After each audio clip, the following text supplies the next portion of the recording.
আপোনালোক সকলোকে মোৰ চেনেল কাংকানা সেলফ ফ্ৰমলৈ স্বাগতম জনাইছো। থাম্বনেইল চাই আপোনালোকে নিশ্চয় গম পাইছে আজিৰ টপিকটো কি।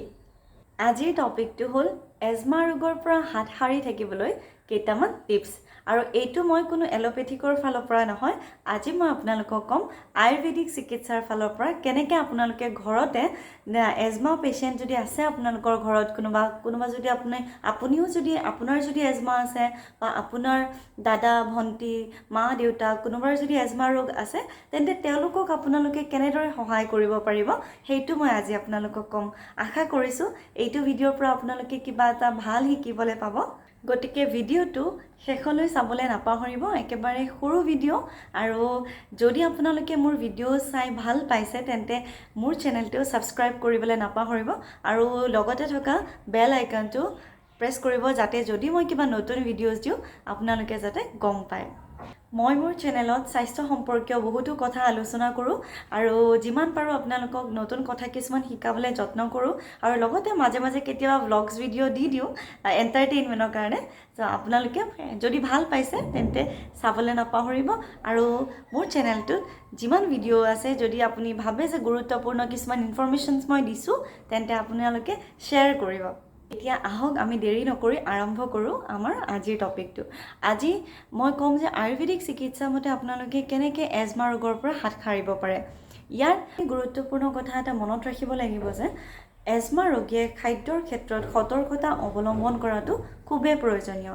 এই ৰোগীয়ে ঠাণ্ডা পানী ফ্ৰিজৰ ঠাণ্ডা বস্তু উলিয়াই পেলাই খোৱাটো একেবাৰে অনুচিত আৰু তেওঁলোকে মনত ৰাখিব লাগিব যে তেওঁলোকে গাখীৰ কল দৈ পনীৰ আইচক্ৰীম মাছ ঢেকীয়া পালেং আৰু আপোনালোকৰ কণী চিজ ভেন্দি কচু মিঠাই এইবোৰ বস্তুও তেওঁলোকে খোৱাটো অনুচিত যদি তেওঁলোকৰ সেইখিনি সময়ত সেই বেমাৰটোত ভুগি থাকে। এনেকুৱা ধৰণৰ খাদ্যবোৰ খালে ৰোগটো বাঢ়ি যোৱা দেখা যায়। সেয়েহে আমি মন কৰিব লাগিব যে আমি এইবোৰ খাদ্যৰ ক্ষেত্ৰত কিছুমান বাধা যাতে আমি ৰাখোঁ এজমা ৰোগীৰ ক্ষেত্ৰত।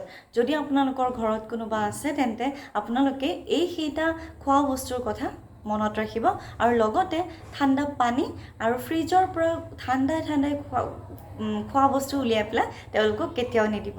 এতিয়া আহিলোঁ আমি 2 নম্বৰ কথাটোলৈ। ৰাতি এজমাৰ প্ৰকোপ বৃদ্ধি পোৱা দেখা যায়। সেয়েহে ৰাতিৰ আহাৰ 9 বজাৰ আগত খোৱাটো উচিত বুলি আয়ুৰ্বেদিক চিকিৎসা মতে কোৱা হয়।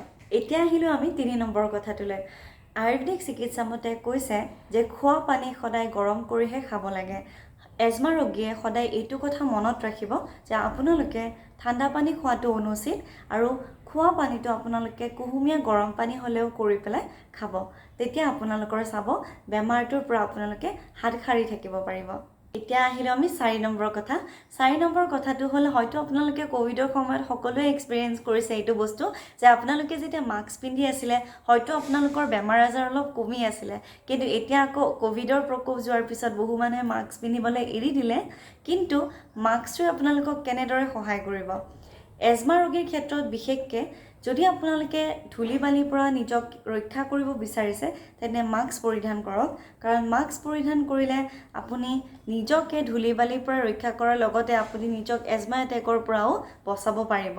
সেয়েহে 4 নম্বৰ কথাটোত এইটোৱে কৈছে যে ধূলি বালি বা এনেকুৱা য'ত বেছি আপোনাৰ ডাষ্টি হয় ডাষ্টি এৰিয়াবোৰত আপোনালোকে নাযাব আৰু মেইনলি নিজকে সেইবোৰ পৰিস্থিতিৰ পৰা বা সেইবোৰ পৰিৱেশৰ পৰা নিজকে দূৰত ৰাখিব আৰু সদায় এটা চাফা এনভাইৰনমেণ্ট বা চাফা পৰিৱেশত থাকিবলৈ আপোনালোকে যত্ন কৰিব। নেক্সট পইণ্টটো হ'ল যে অতিমাত্ৰা ব্যায়াম কৰিব নালাগে। মানে কিছুমানৰ কেনেকুৱা হয় কেতিয়াবা তেওঁলোকে অভাৰ কনচিয়াছ হৈ বেছি সময়লৈকে যদি তেওঁলোকে এক্সাৰচাইজ কৰে তেন্তে সেই বস্তুটোৱে তেওঁলোকক সেইটো ক্ষেত্ৰত ক্ষতি কৰিব পাৰে। যদি তেওঁলোকৰ এজমা পেচেণ্ট হয় আৰু তেওঁলোকে যদি বহুত দেৰিলৈকে এক্সাৰচাইজ কৰি আছে সেইটো বস্তুৱে তেওঁলোকক ভিতৰৰ ফালৰ পৰা ক্ষতি কৰিব পাৰে। সেয়েহে নিজকে এইটো সদায় মাইণ্ডত ৰাখিব যে যদি আপুনি এক্সাৰচাইজ কৰেও তেন্তে এটা লিমিটেড পিৰিয়ডৰ ভিতৰতহে কৰিব যাতে আপোনাৰ টাইম লিমিট এক্সিড হৈ নাযায়। আৰু 2টা খুব গুৰুত্বপূৰ্ণ পইণ্ট মই এতিয়া ক'ম, মন দি শুনিব। আৰু সেইটো হ'ল যে নিজৰ খাদ্য তালিকাত আপুনি সদায় আদা নহৰু তুলসী, ডালচিনি আৰু হালধি ব্যৱহাৰ কৰিব নাপাহৰিব। আৰু এটা পাহৰি গৈছিলোঁ মই, আৰু 3টা বস্তু আপোনালোকে মনত ৰাখিব, নহৰু, জালুক, মৌ। শেষত এটা বৰ গুৰুত্বপূৰ্ণ তেওঁলোকে কথা এটা কৈছে, আয়ুৰ্বেদিক চিকিৎসা মতে যদি এজমা ৰোগীৰ পিয়াহ লাগে তেন্তে সেই পানীত শুকান আদা আৰু তুলসী দি উতলাই খাব লাগে। এনেকুৱা কৰিলে আপোনালোকৰ এজমা এটেকৰ পৰা নিজকে ৰক্ষা কৰিব পাৰি আৰু আপোনাৰ লাহে লাহে বেমাৰটো ভাল হ'বলৈ ধৰে। আশা কৰিছোঁ আজিৰ ভিডিঅ'টো চাই ভাল পাইছে আৰু বহুত কিবা কিবি নতুন শিকিবলৈ পাইছে। তেন্তে লাইক, শ্বেয়াৰ আৰু ছাবস্ক্ৰাইব কৰিব নাপাহৰিব আৰু ভাল